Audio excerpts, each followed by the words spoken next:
Oh dear. So I was just going to say to Greg that we were trying to get Greg to get Dan on a couple of weeks ago. He's a big camera shy, the boy. Yeah. Just a little.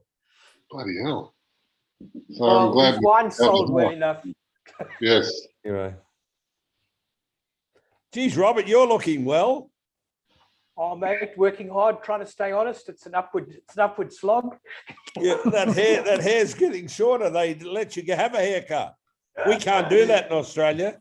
Oh, Jaysen can. We can't. I was doing a call a couple of days ago, and somebody said I was starting to look like Bear Grylls, and I decided I'd better do something about it.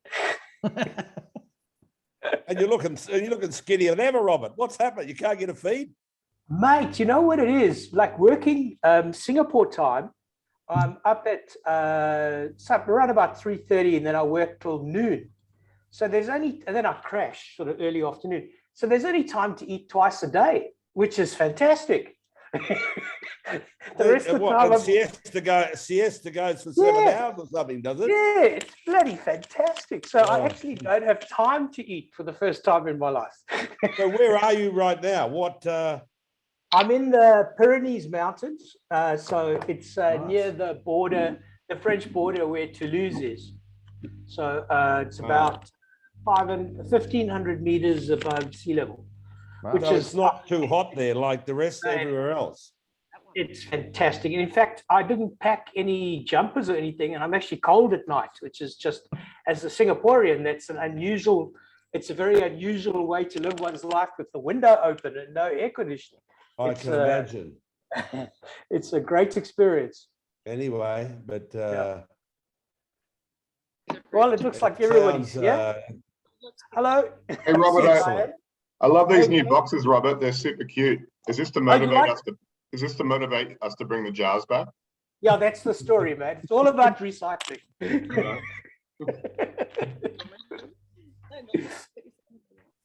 Right, so we're hooked on 7 o'clock. Jaysen, I'm going to pin you as the main dude so we see more of you. There we go. That sounds exciting. Excellent. So welcome everybody. Jaysen, thanks for joining us and Greg from Australia for tonight. You know, Jaysen, when I was just doing a bit of research before tonight, the one word that struck me really as really interesting was you define Massena as a collective. And I think that's an extraordinary way to look at it. You know, it's a group, it's you, it's previously Dan, who I understand has moved slightly away from the day-to-day. Is that right? Yeah, a fair while ago, yeah. So and then Glenn in Stone Garden. So you know, it's a really interesting mix of influences and people. I think it's fantastic. I know that whenever I think about the Garagista wine movement in Australia, you guys are the first ones that seem to come to mind in terms of doing it yourselves, setting it up as small and genuinely artisanal, and something that's self-funded. And all these issues, I think, set you apart from so many operations in Australia, certainly over the last 15 or 20 years. So I'm not going to bang on terribly much other than to thank you once again for coming, and looking forward to working through these wines with you. Guys, the other thing I'd like to suggest before we kick off, Jaysen, is we look at the Saperavi and the Primitivo at the end. Yeah, cool. And so we'll look at the field blend and the GSM first, so jars 1 and 2, and then we'll go back and explain to the guys what's jars to do next after that. Yeah, no, fantastic. So yeah, and on that, I mean, it's a couple of years ago now, but 2019 was our 20th vintage. So, you know, Jeez. Yeah. So it's crazy to think that. Last time I saw Greg, I reckon my hair's a bit grayer than I saw him last time. But yeah, almost feels like yesterday. But yeah, so, you know, what started as a pretty fledgling wine company, it feels like is now, you know, 22 vintages old. So here we are. Really great to see this field blend, mate. You know, it was interesting. We were talking to Vanya Cullen just a couple of weeks ago, and she also does a field blend white. And I think it's particularly interesting because there's no denotation on the site or on the label about what exactly those varietals are, but the idea that taking varietals that have been there for a long time and are just doing their own thing in a very natural kind of way is super interesting for me. Yeah, so I'd say, so this is for Glenn's vineyard. You mentioned Glenn before, who's got a really old vineyard called Stone Garden. And with the Barossa, I think everyone knows the Barossa. This is quite, the Barossa's got the Barossa Valley, which is warmer and flatter, and the Eden Valley, which is cooler and a bit higher. He's got one of the furthest east Eden Valley vineyards, and it was set up as probably a fortified vineyard, making port, white port, back in the day. So it's basically, it's a planting of just varieties that would have been sweet enough to make a really interesting port. So can I test my technology skills and just share a video? I reckon this might explain this wine. Let me just share screen, multiple. Okay, good to go. So I hit share screen. Yep. Right. See if this plays. Can everyone see this? Yep. So Yeah, all good. That's the fruit. So that's wining it into the press. So you can see when I say it's fruit salad. Licorice, all sorts for sure. There's everything going into that thing. So that's why I can't tell you what's in it. Yeah. So that's probably the best way to describe that wine. So is to do it and visually. this notion, I think it was one of Halliday's people defined it as sweet and sour.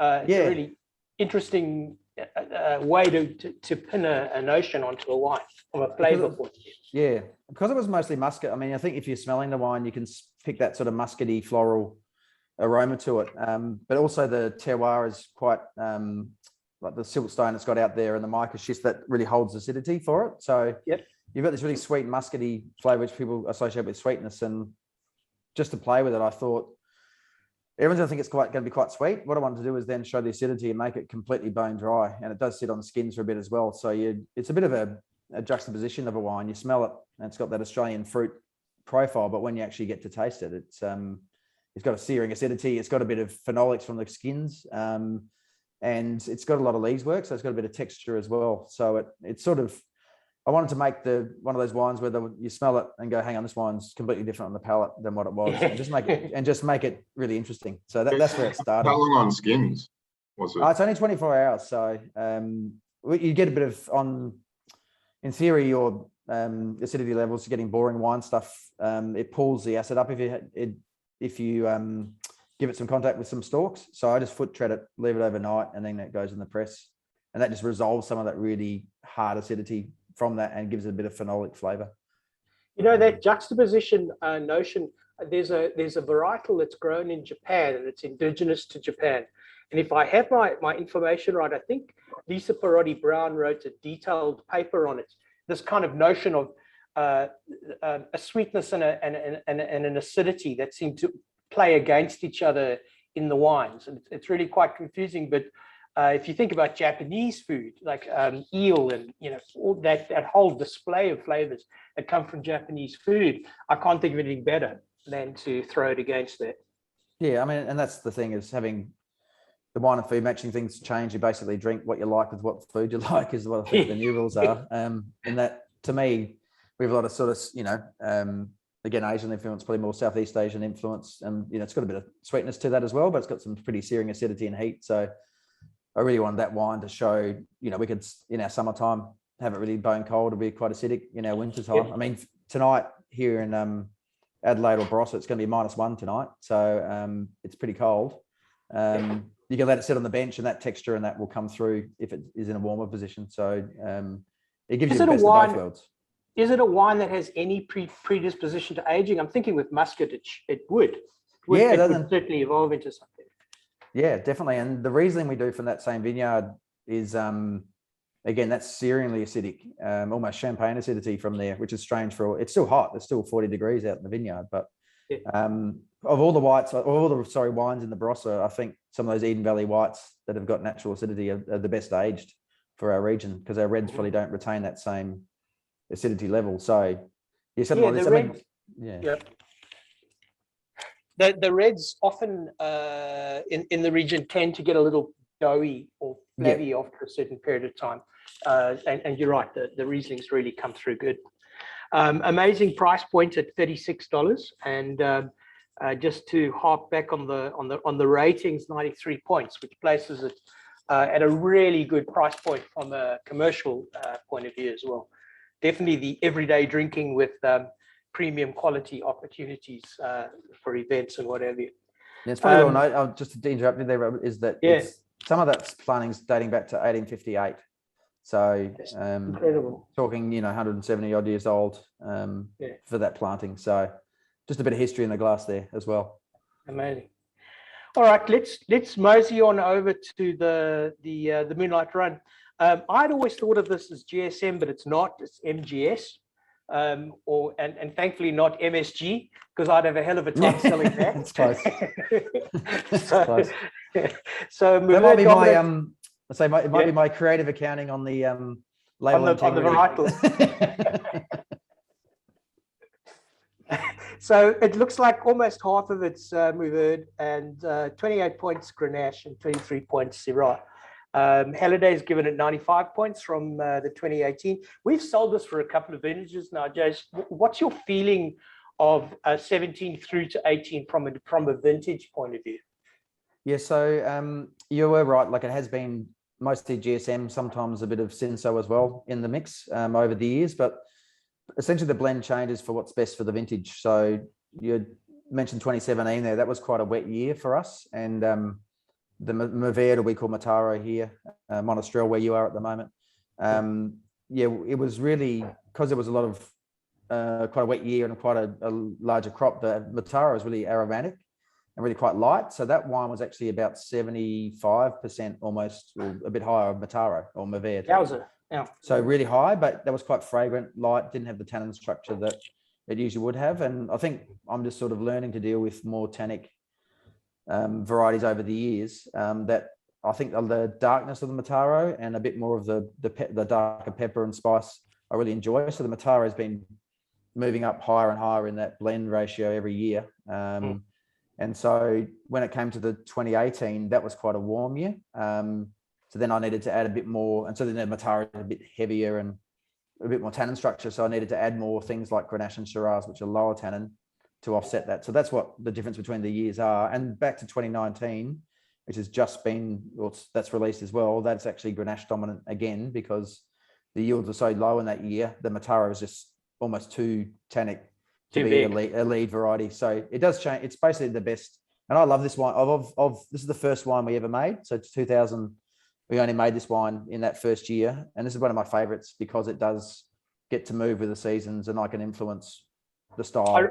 I really like, whoever does your copywriting on the site is really great, because I don't know if you wrote it, but it's defined by Massena as soft and slurpy. And I think that's a fantastic phrase. You speak about it being something that you guys want to open any night of the week. And I wholeheartedly adhere to that notion. With the wine critics are referencing a lot of what I would normally attribute to Grenache components, sort of spice, musk, incense, North African date kind of component. But I'm guessing with that percentage of Mataro in there, it's being driven by that. Is that what's coming from Mataro and Barossa?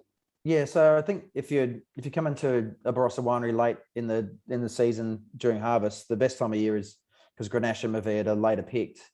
Just the aromatics in the variety in the winery, you can just smell from both of those varieties is amazing. So if you pick Grenache a bit earlier, you get more white pepper. You pick it later, you get more of that sort of Kirshen date, what you're describing there. And same with Mourvèdre or Mataro.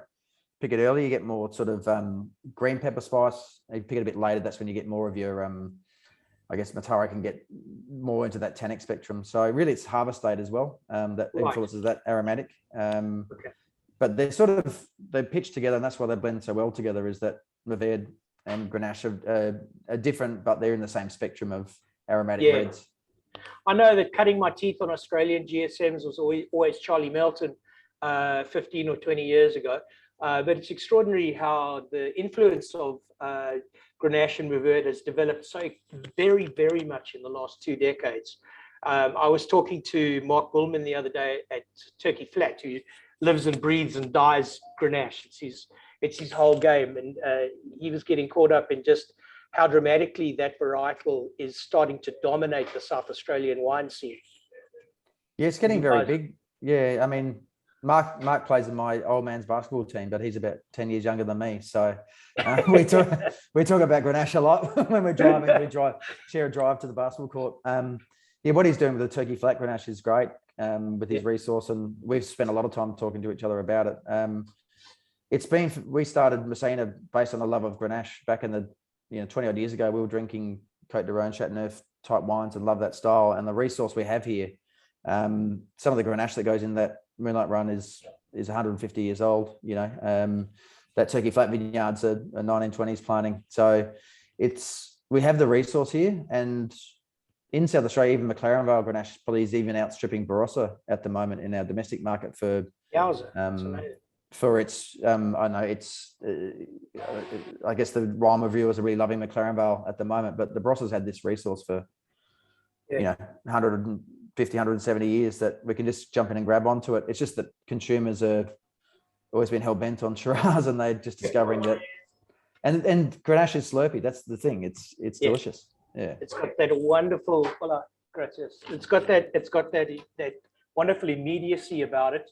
But what really grabs me is that next period, that next gen, when it starts to evolve and just develop this amazing agility and structure. So I don't want to bang on too much about it, other than to say that I've been threatening to do a Grenache showdown with Mark online for some time now, and we'll definitely pull you in with the Stone Garden Grenache and see if we can do just a lineup of current Barossa Grenaches at some point and see how they all shape up. Could be quite that'd be fun. awesome. Yeah. Hey, Jaysen, quick question. Have you ever been tempted to make a straight Mataro? We did it in 2010. 2010 and 2013.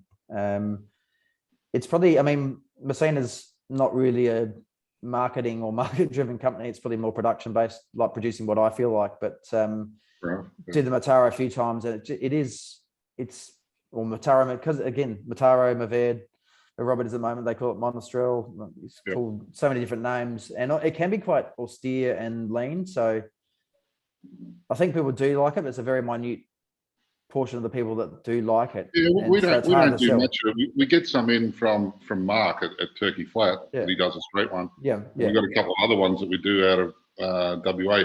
It's a bit tricky, right? If it's slightly overdone, it just gets too tannic, right? It gets really fat and broad and sloppy. But yeah, I'm just amazed by Barossa Mataro. I think it adds so much structure to so many wines. Honestly, I think GSM is the best thing that the Barossa makes. But anyway. Yeah, a lot of the Shiraz is probably 5% Mataro anyway, to give it a bit of backbone. So it's probably in there, just not declared on the label. But we did one in 2013 just because it was a really ripe year.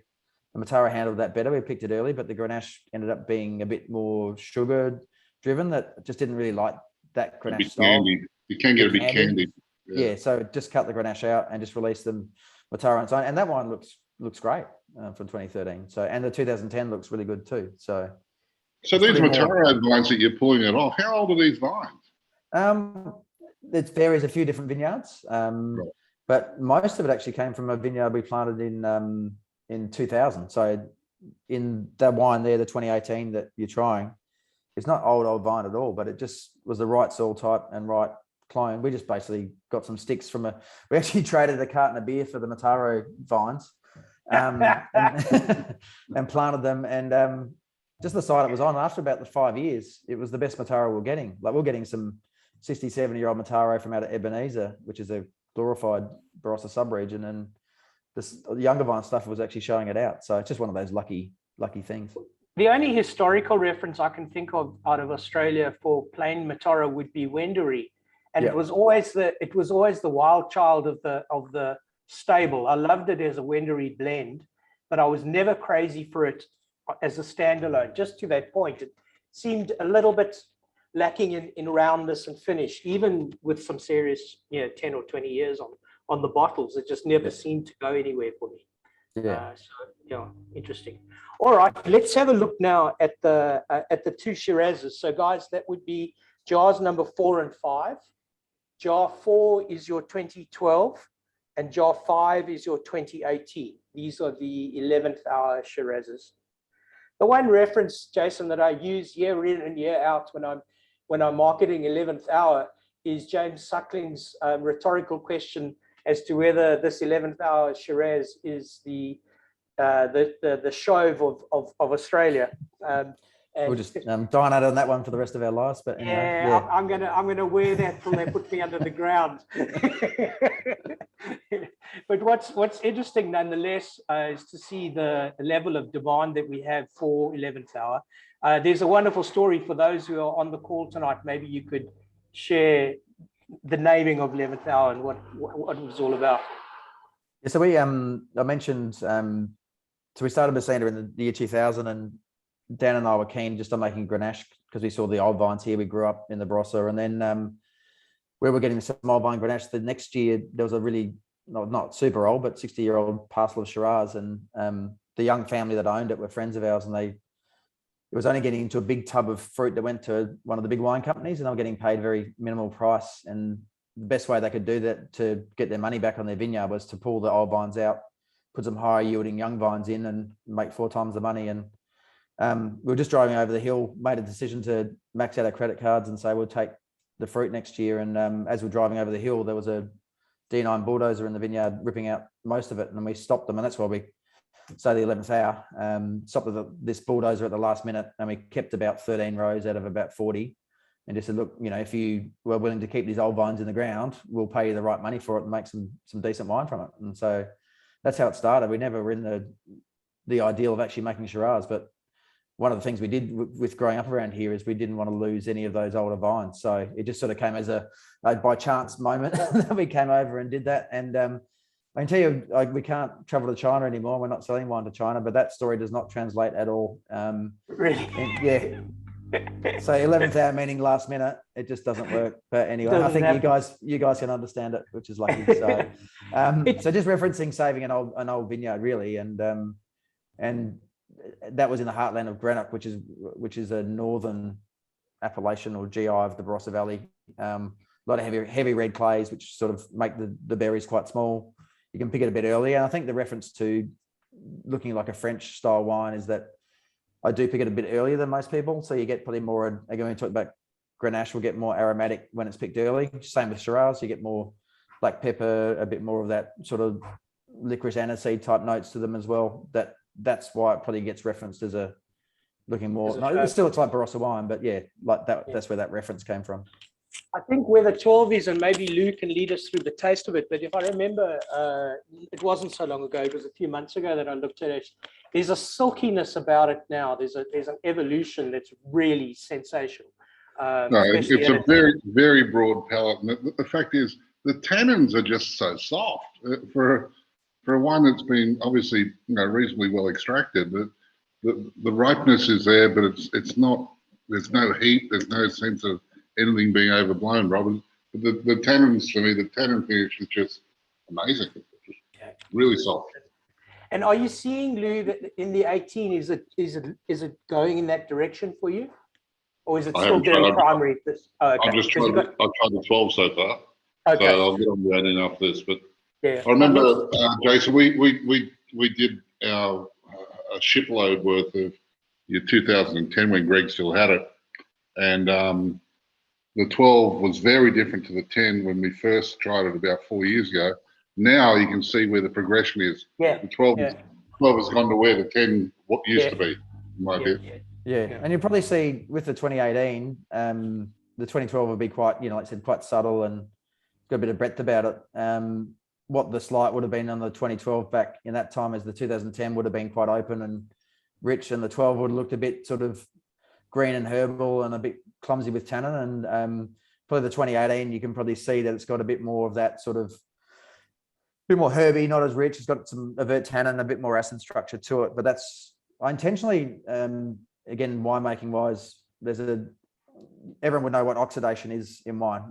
It sort of turns, it's not great for wine. There's the other side of oxidation is what they call reductive, which is absence of air. And with reduction, you can get a bit of those sort of green herbal sort of notes to it. But what that means is as it ages, as that air is getting into the wine, it's going to soften the tannins. It comes out a lot fresher than it would have if it's already oxidated. So that 2018, if you decanted that, you came back to tomorrow, that would be looking really open and fleshy and you know, whereas if you're just doing it straight on opening, I guess you guys have decanted them into the little vials as well. That helps you out too. So Yeah, that's right. yeah, and so that's where, like you said, 4 years ago, the 12 might have had that sort of that little bit of interest going on, and then now it's had another few years in bottle. It's really sort of come into its own. So that's the it's idea you behind know it. something. You're exactly right with your comment. Now that I've tried the 18, it's got the elbows out. It's got little edges to it at the moment because there's a little bit of green shoots coming out of it. And you can see though it's the forward to the 12. The 12 goes much broader, much softer, much more accommodating, like an old lounge chair. This thing is on its way, right? It's got all the elements there, but they're still fighting each other to come together. But all the elements there in the mix. Lou, that's I the remember nicest poem. Lou, that's your nicest poem for month. I like that. My wife's not here. I'm allowed to be poetic. She's on the call, so she'll call you out. The all-seeing one, she who must be obeyed. We can hear you, Lou. Don't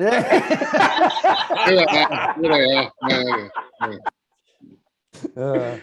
So I don't know if it's you or Greg we have to thank for the pricing, but we have these both at $55 tonight, and on special if you buy 6 at $49, which makes it an extraordinarily good proposition. We don't have a huge amount of the 12 left, but what we've got on the site is there.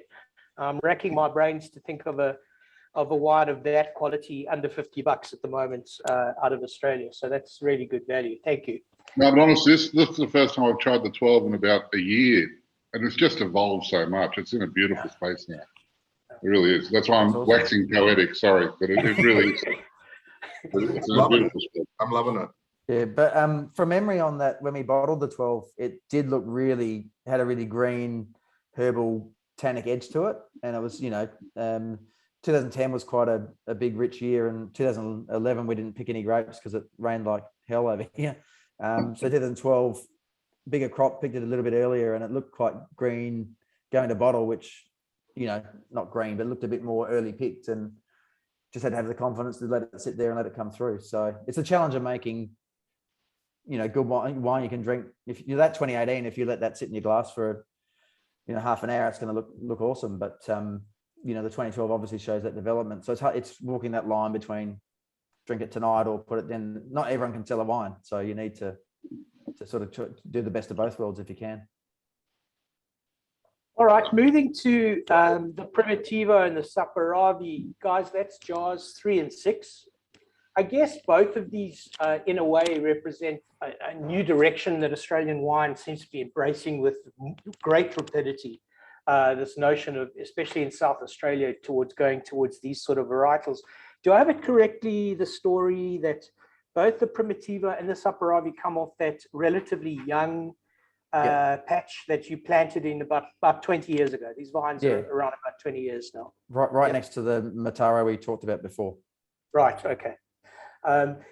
We have a lot of exposure Primitivo globally, of course, out of the States and Italy. So we market quite a bit of that. The one thing that has always made me a little afraid of Primitivo or Zinfandel by another name is it can become muffin topish. It can be a little bit flabby and alcoholic and jammy and what have you, particularly out of the west coast of the US. And that's something that clearly you've avoided with what you've done with the Primitivo. Yeah, so we so Zinfandel was probably planted in the late 90s in the Barossa, or mid 90s probably. And so there was a bit around when we were starting to make wine, probably actually early 90s. There was a clone, if you want to be boring, called UC Davis 2, which is out of the Davis University near Sacramento in California, and had this issue what they call hen and chicken. So ripe berry, underripe berry, big berry, small berry on this bunch. So most people didn't know when to pick it. So they'd let it ripen up as far as they could to get all the green berries off the bunch. And suddenly you've got a 17.5% alcohol wine. So I like the idea of, so Zinfandel and Primitivo are technically the same thing. Through one of our vine societies, we've got some cuttings from a vineyard in Puglia in Italy. So there's actually, why we call it Primitivo is it's actually Italian vines that we we brought in. Right. Oh, that's interesting. Yeah. And in the vineyard looks similar, but actually completely different, which is meant to be the same variety, but sort of shorter, compact bunch, really even berries, not small berries, quite big berries, but the bunches were even. So what that meant I could do is I could pick that in the Massena style, pick that a little bit earlier than you usually would. So we have a sugar measurement scale called Bome over here, which if you pick it at 13, you'll get about 13.5% alcohol wine out of it. So this Primitivo is picked about that 13 and a half, and it does ferment up to about 14 sometimes. But what I do is we hand pick it, and I throw some of the stalks or whole bunches in the bottom of the ferment. Okay, so quickly, it gets it. Quickly tread those, and then the D stems, we take the stalks out, put that on top, and then it's mostly plunged for a short amount of time. So it's not like it's extractive. It's just really quite soft extraction, and it still looks like I'm not trying to make an Italian style wine. It's a Barossa style wine. It's just Barossa. This is what Primitivo from the Barossa tastes like. Awesome. Yeah, so it's got its own. It's got its own stamp, its own sort of terroir. Yeah, I don't think you'd ever confuse it with with Pullian Primitivo. Yeah. I guess for me, there's a sleekness about it. I like the influence of violets, the sort of purple fruit phenolics that I remember from the previous vintage. And also, I think it's got some great time potential. It's one of those incredibly malleable labels because you can drink it and appreciate it immediately. But it has, if you want to mess with it and leave it in the cellar, it's going to give you something different over time in a really good way. Yeah. So it's a stunner. I love it. You like it, John? Yeah. Oh man, yeah. Yeah. Yeah, but I think it's benefited greatly from the tannins you've introduced into it by using the stems and the stalks. Otherwise, it had danger of just becoming flabby and a bit like me, just fat and irrelevant. Yeah. I need my wife back. All right, let's have a look at the Saperavi. I've got to tell you, Jaysen. You're not irrelevant, and probably not that fat. There you go. There's my fan squad. There you go. Team Garinella. So onto the Saperavi. I mean, my first exposure to Saperavi was when I was in Georgia doing a wine evaluation for an oligarch who wanted to get rid of his assets. And I remember I was there for about 7 days, and every night they used to send me a different bottle of Saperavi.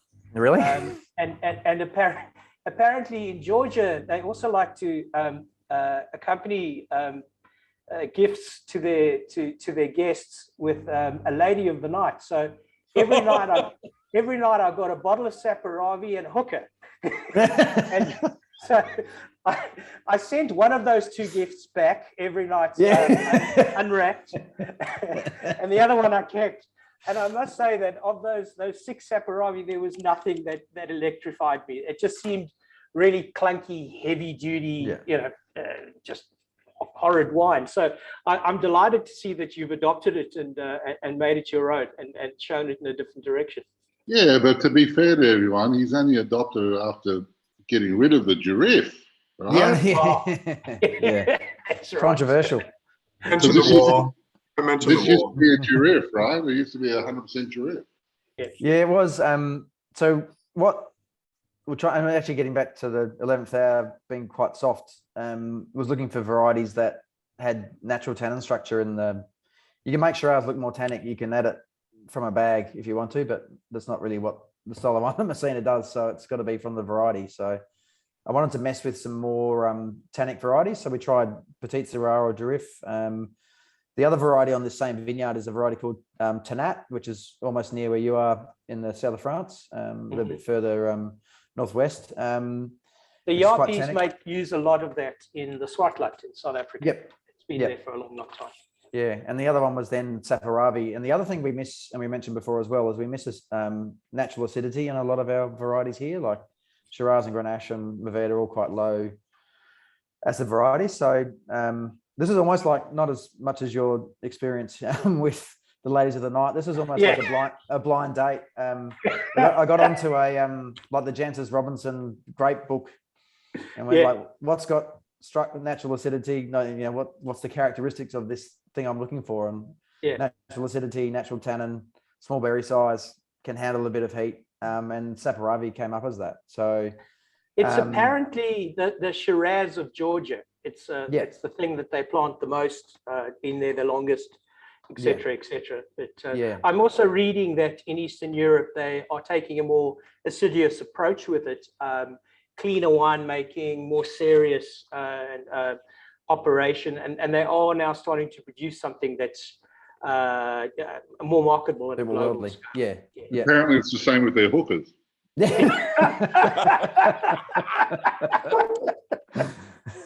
Anyway, but Jaysen, Jaysen, have you ever been tempted to look at Sagrantino? We bring some Sagrantino in from Umbria, which of course is reputed to be the most tannic grape on the planet. And I must say, some of the examples we've had of the Arnaldo Caprai has just ripped our throats out, right? Would Sagrantino work in the Barossa? It depends. Again, it's water tolerance would be the main thing, and its heat tolerance is, and that's why the different. And you mentioned before why we're trying different varieties here in the Barossa, just the change in climate we're seeing is, you know, Shiraz is pretty fickle. It doesn't really like hot days and no water. So I mean, Grenache and Mourvedre do. So we're just trying to find something different and other varieties that will get us through. And also out of interest sake, Sagrantino, if it's too tannin, trying to sell Tannat on its own with that much tannin, I'm not going to be that silly to go for it. But just as an aside, so Caprai, what he ended up doing, because he ran into that commercial problem with, you know, trying to sell a Sagrantino, of which he makes one of the very best. He ended up getting in the team from Michel Rolland, and they're now mixing in Merlot and a little bit of Sangiovese and making a blend, which is extremely popular because it softens it out. It just rounds the edges and just makes it more marketable. It makes it delicious. The one brilliant reference to your Saperavi, Jace, is from Wine Companion. They say, let me see if I can get it right. The flavors are all familiar, but they're just arranged in a different way. And I think that's a really cool way to define it in the Australian context. I think it's a really great way to reference it. Yeah, it looks like Barossa wine. I mean, that's the thing. It's got that sort of richness to it. It's if we're doing a tasting event, this would probably be the most popular wine sold on the day, just from a if it's on a shelf, there's no Saperavi section in your retail shop, so no one's going to buy it. But if you're in a tasting environment, people go, "Oh, this reminds me of Shiraz, but it's different." I'll go to my next dinner party and take this along, and you know, everyone will enjoy it and that sort of thing. So it's really does, you know, it's hard in a retail environment to get everyone to try things, but when it is in a tasting, if it's just out at an event or something, this is the most popular because it has that familiarity of being Shiraz-like, Barossa-like. But it's just different enough that people go, "Oh, this sort of, you know, tweaks a bit of my brain that I want to try something and be a bit more adventurous to it." So if only it was that easy to sell pinotage, because firstly, people don't like the idea of pinotage on a label, and then when they taste the bloody stuff, it's like okra or durian. Either they love it or they hate it. There's no tolerance for it. And it's usually in the majority. They say, no, thank you. Let's move right on. What are you thinking? So it's much like when we assess you, Robert, because you're South African. Right? I'll be lucky to get a 20% hit rate. Maximum. But I think the main thing with Saperavi, and we're talking about the old world styles, is that because it is quite tannic, a lot of times I do it with Cabernet and Bordeaux, and I do it with this wine, is that if you leave the wine on its skins for a lot longer than you usually would, the tannin chains are reformed such that they break down and are shorter, and so in your mouth they don't taste as tannic. So this sits on its skins for 8 weeks maybe, and so that what you're going to do is get still a tannic wine, but the tannins aren't as harsh. The tannin chains are shorter, if that makes sense. So if they're longer, they're going to taste more harsh. What they used to do in Georgia was bury them in amphora for a year or so, and then they unearth them, and then that's when you get these really strange monstrosities of wines. from Crazy. from that point of view, because they've had no sulfur. They're on skins. They're buried in the dirt. Yeah. The lid might Yeah, have come again, apparently that's what they used to do with their hookers as well. off. Yeah. I have to change the Well, name of this wine now. It's the Russian Orthodox Church. Are there any more questions from the floor before we say goodnight to Jaysen and Greg? No questions Don't from be shy. anybody? I think we knocked them all out. Yeah, the Saperavi knocked him out. It might have been the Jason, I've Tigers always got Tigers. one question that I ask all of our winemakers. When you're not drinking your own wine, because you're not allowed to always drink your own wine, and no one's looking, what do you like to drink? I actually drink a lot of white wine, actually, in a red centric. But probably if I'm going, I actually don't drink a lot of Australian wine because I see enough with friends and all the rest of it. But I really like. I'm fumbling around. I like trying new wine. I like trying something new. So, I would always. I don't have a cellar full of, 15 bottles of a certain wine and 2 dozen of another wine. I have all single bottles that I really want to try. So, I'm just interested in wine. I still am. So, I guess my favorite wine is the next one I'm trying. That's the thing. So, and like I said, this was an adventure. Is that I still got to learn. I still got to evolve, and you can only do that by trying a few different things. So, but yeah, I mean, if I'm sitting down like tonight, I go to America with a friend. I had an American Grenache tonight that I was drinking, and I still sort of revert back to Grenache around the world as one of my favorite varieties. So, it's boring. I do like good Chardonnay, which is expensive now. And I do drink a lot of Grenache. So, well, when you come to visit us in Singapore next, I've got a sneaky little Viognier from the outskirts of Mumbai that you can try. I haven't had the courage to open it yet. So well, there's always a time and a place. We'll give it a go. There's a time and a place for everything. Unbelievable. Yeah. All right. Well, thanks so much, Jaysen, Greg. It's been a great experience tasting with you guys. I'll send a copy of the recording and order form on what we've got on the site a little bit later tonight, and the recording will be up on YouTube as usual. So thanks very much. Next week we're tasting the Bosquet de Pop CDPs with the winemaker owners. So that should be a little bit of fun for next Thursday night. So thanks so much, everybody. Take it easy, Jace, and keep making that good wine. Thanks to everyone for tuning in. It's been awesome. It was cool. Take it Nice to easy. speak to everyone. All right. And thanks, Greg, for organising as well. No problem. thanks. Thank you. Yeah. Thanks for participating. Cool. Right. Awesome, guys. Cheers. Enjoy your evening. Bye. Thanks. No, Will do. thank you. Thank you. Good night, everyone. Bye.